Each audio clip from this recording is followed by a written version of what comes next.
guys, today I'm going to show you how you can check vibration sensor in Android phone. So in the first step, open the Play Store and download Test My Android Phone app.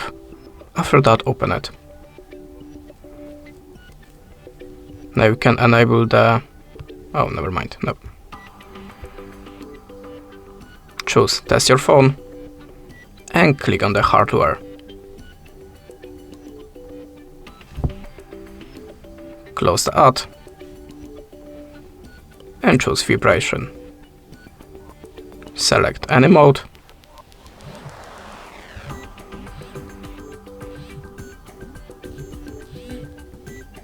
and as you can see in my phone, everything is okay, and this is the way how you can test it. Thanks for watching, leave us a like or a comment, and goodbye.